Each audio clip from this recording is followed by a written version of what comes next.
Өнөөдөр бидний урилгыг хүлээн авч хүрэлцэн ирсэн танд их баярлалаа.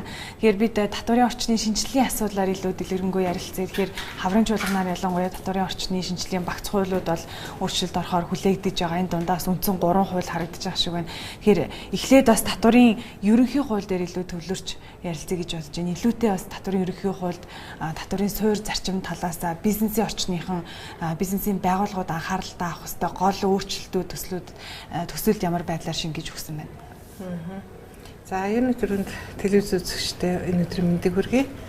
За тэгэхээр Монгол улсын хувьд бол татварын шинжилгээг бас 12 оноос нэлээд бас хийх гэж оролдоод одоо бас хийж ахиц гарсан зүйлүүд бол би одоо 3 гол хууль бол улсын их хурлд өргөн баригдчихад байж байна.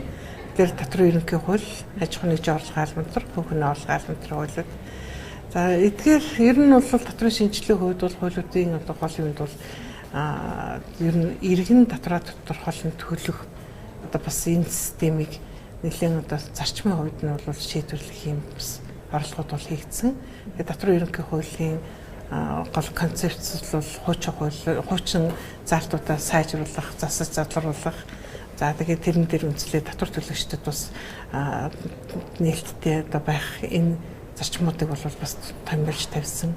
За мөн түнчлэн ер нь татварын харилцаанд бол татварын одоо мэрэгсэн зөвлөх буюу өргөлгөмөл итгэмжлэгдсэн төлөөлөгчдийн одоо үүрэг оройлууд бол бас орж ирсэн байж байгаа. За мөн түнчлэн юу хийж байгаа нөгөө татварын маргаан таслах зөвлөлийн үйл ажиллагааг бол бас татвар төлөгчдийн төлөөллүүдийг нэмэгдүүлэх ийм одоо бас дэвшилттэй ийм давуу талуудтай заалтууд бол байгаа. За хэлцүүлгийн явцад бол мэдээж сайжрах бас олон одоо давуу талын боломжуудыг бий болгох юм юу гарч ирэх баг. За хариуцлагын заалтууд ч гэсэн бас нэлээд нарийсаж орж ирсэн юм зүйлүүд бол байгаа. Аж ахуйн нэгжийн орлогын албан татварын тухай хуулийн төслийн хувьд бол босгыг 10 тэрбум хүртэл нэмэгдүүлэх ийм өөрчлөлт бол орно гэсэн ийм төсөл бол төслийн хэмжээнд бол яригдж байгаа. Яг татварын орлого төвлөрүүлж байгаа том компаниуд, жижиг компаниуд шиг тийм энэ бүтэц талаас хараад үзэх юм бол энэ босгын энэ хэмжээ ер нь хэр яг бодтой гэж харж байна. Яг босгыг өндөр болгосноор бол бизнес эрхлэгчид одоо жижиг бизнесийг л дэмжих гэл байна л да тийм ээ. Тийм учраас 10 тэрбум гэдэг бол бас нэлээдгүй энэ манай аж ахуйн нэгжүүдийн одоо нэлээд том масс бараг 90 хэдэн хувь 98% бараг тэнд л орно л доо. Тий. Ер нь орлогын албан татварын хуулийн чинь гол үүрэг бол татварын одоо зохицуулт буюу хуваарлтын үүрэгтэй байдаг.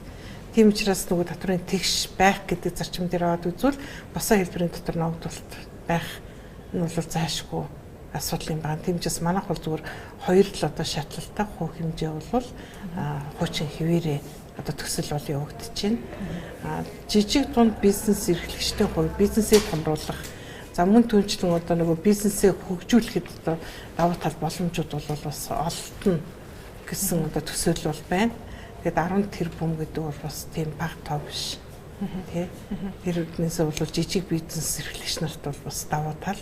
За нэг энэ хуулинд бас нэг орж ирсэн нэг юу заалт юу гэхээр тэрбум 500 саяас доош орлоготой аж ахуйн нэгжүүдийн хувьд бол нөгөө төсөв төлөвлөлт зох татврын 90%-ийг нь хөнгөлөхөөр нэг юм заалт байгаа. Гэхдээ энэ бол нөгөө уул уурхай тэгээд нөгөө спирт одоо архитарс гэх мэтлэн ийм зүйлүүдээс бусад чиглэлийн үйлчлэгэнд гээд бас үйлчлэгийг нь бол бас зааглаад өгсөн ийм заалт байж байгаа. Тэгэхээр энэ заалтуудын гол одоо зорилго юу гэхээр жижиг дунд бизнесээ л одоо дээш нь бас хөгжүүлж томруулах ийм л одоо бас төрийн бодлого гэж ойлгож байна. Ерөнхийдөө компаниудын хувьд бол ялангуяа том компаниудын хувьд компани илүүтэй жижиглж татвараас цогтох байдал бол илүү ажиглагддаг байсан. Илүү одоо энэ шинэ хуулийн төслөөр томрох боломжийг олгож байна гэдгийг бол бас хэлж байгаа шүү дээ. Яг үүн дээр бас таны байр суурь юу вэ? Тийм. Ер нь компани жижиглэх татвараас сайсыг цогтох гэдэг энэ хандлага бол одоо нөгөө шатлал бол өөрөө юм хандлагыг бий болгочдөг л да.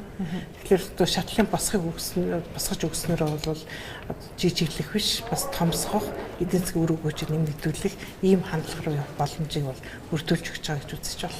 Нөгөө талаас бас хувь хүний орлогын албан татварын тухай хуульд өөрчлөлт оруулах юм төсөл яригдчихэж байгаа. Энэ дээр одоо яг мөрдөгдөж байгаа хуулийн дагуу бол бас хэд хэдэн хөнгөлөлт чөлөөлөлтийн асуудлууд бол яригддаг. Зэн газрын үн цаасны хүү бол татвараас чөлөөлөгдөг гэх мэтчлэн. Яг үүн дээр нэмэгдээд бас ямар боломжуудыг хувь хүмүүст иргэдэд олгож чинь шинэ төслийн хүрээнд. За хувь хүний орлогын албан татварын хуулийн хувьд бол одоо яг өнөөдрийн мөрдөж байгаа хуулинд бол харин хөнгөлөлт чөлөөлөлтийн хүрээ нэлээх өргөнтэй байсан юм а. Гэхдээ яг ард түмний мэддэг одоо нийтлэг юу бол орон сууц сургалтын төлбөр байдаг. Түүнээс гадна нөгөө үр тариа төмс хүнсний ногоо тариалсан. За тэгээд нөгөө хөдөлмөрийн чадвараа 50%-аас дээш алдсан гэдэргээ тий. Тэгээд нөгөө юу бас шагнал урамшуулал төрийн шагнал урамшуул авсан бол эднэргээл нэлээдгүй зүйлүүд бол байгаа юм. Одоо шинэ төсөл төр бол энэ бол харин нэлээд хумигдсан, харагдчихсан. Тэгэхээр энэ дээр бол гол юу бол үүрээ төмс хүнсний ногоо бол байсан. Юу бол байсан бас нөгөө юуны нийт одоо төлөвлөл зохих татвараас тодорхой хэмжээгээр бас нөгөө хөнгөлж өгдөг. Энэ дүн бол нэлээд өссөн юм юу бол харагдчихсан.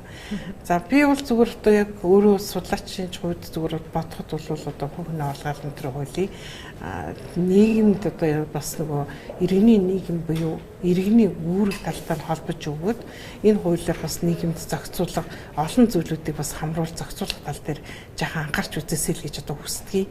Тэр талаас саналаач бас өгчээсэн. Тухайлбал одоо юу гэдгийг хүүхдийн мөнгө гэдэг бол энэ хуулиар одоо бас доторх хөнгөлөлт идэх байдлаар ингэж тусгаж өгөх юм бол энэ хуулийн гол ач холбогдол бас гарах юм байна. Тэрнээс биш одоо юу гэдгийг хүүхдийн мөнгө олгох тэр нийгмийн халамжийн асуудал гэдэг бол зүгээр нэг ус төрчдийн одоо бас нэг тийм асуудал бол биш л дээ. Энэ өөрөө иргэдтэй шууд хамааралтай төрийн бодлогыг зохицуулах гол хэрэгсэл байдаг. Энэ талаасаа ч гэсэн одоо ийм зүйлүүдийг бас тусгаж өгч нэлийн тийм жоохон цогц хэлбэр рүү оруулах бол боломж бол бий.